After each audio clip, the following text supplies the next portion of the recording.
When you think about the music of the 1960s, what bands pop into your head? The Beach Boys, right? The Byrds, the Monkees. We all know those famous faces from the album covers. But what if I told you that the sound you love, the actual music, was often made by a secret team of studio wizards? Well, that's the big question, isn't it? Because the story of 60s rock and roll has this incredible twist that honestly, most people have never even heard about. That's right. The sound you heard blasting from your radio, it was basically a magic trick, a brilliant illusion built by a group of musicians who were heard on pretty much everything, but seen on absolutely nothing.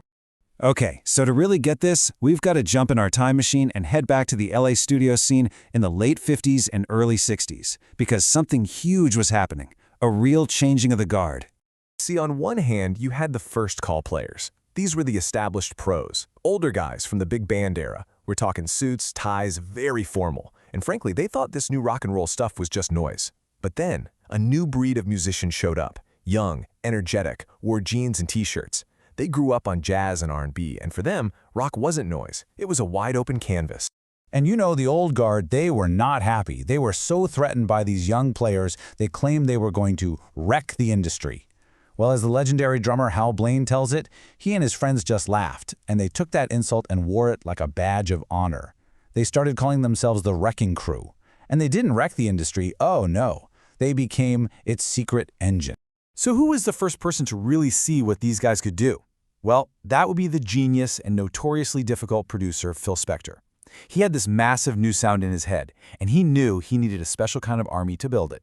Spector called his idea the wall of sound.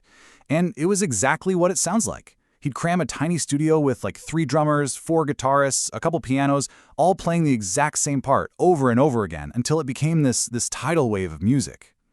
And the Wrecking Crew? They were pretty much the only musicians in town with the skill and the sheer stamina to survive those insane marathon sessions. So what did that wall of sound actually sound like? Well, you've heard it a million times. Just listen to the opening of Be My Baby by the Ronettes. That epic boom boom boom pow, that's Hal Blaine on the drums. It's not just a beat, it's one of the most famous sounds in pop music history. And that was the Wrecking Crew's calling card. So, let's pull back the curtain. Who were these anonymous virtuosos? It's time to meet the core members of this musical supergroup, the absolute legends who built the soundtrack of the 60s. We've already met the unofficial leader, Hal Blaine. You could call him the heartbeat of the whole operation. His influence, you literally cannot escape his drumming in the 60s. It's everywhere. Just how influential? Get this. Hal Blaine played on over 150 top 10 hits. In total, he played on something like 35,000 recorded songs. Just let that number sink in for a second. He is, without a doubt, one of the most recorded drummers in the history of music. It's just wild. And then there was Carol Kaye, an absolute force of nature in a completely male-dominated world.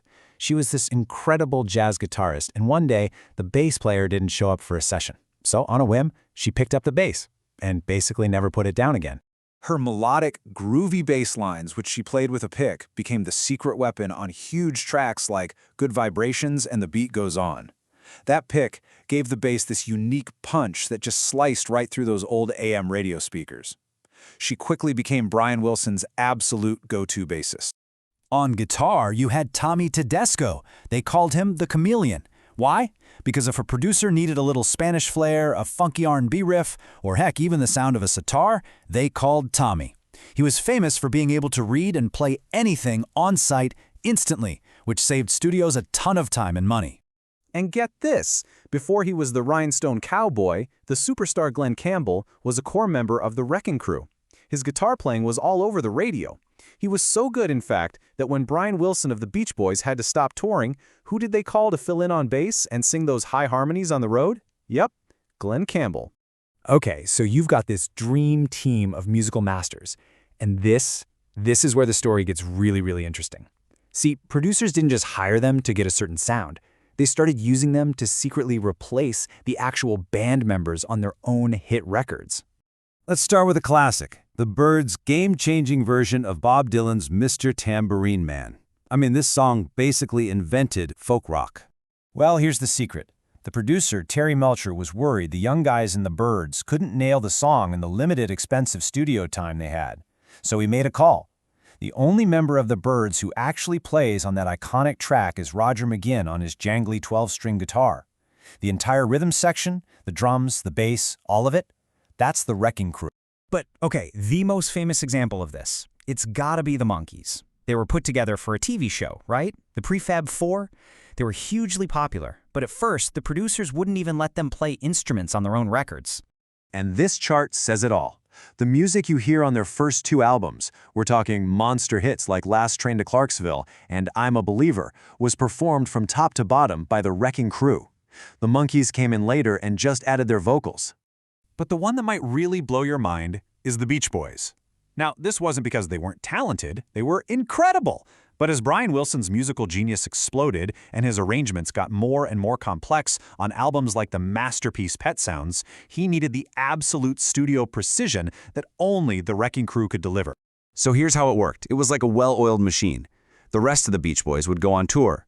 Meanwhile, Brian would stay home in LA, book the best studios in the world, and work with the crew to record these incredibly lush, perfect instrumental tracks for songs like God Only Knows.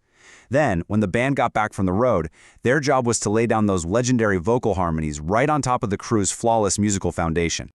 The Wrecking Crew. They were the invisible architects of a whole generation's soundtrack. Their names were never on the albums, and they almost never got the credit, but their sound is absolutely timeless. Which kind of leaves us with one last question to think about. Does knowing the secret, knowing that the hands making the music weren't the faces on the cover, change how you hear these classic songs? Or does it just add another incredible layer to the magic?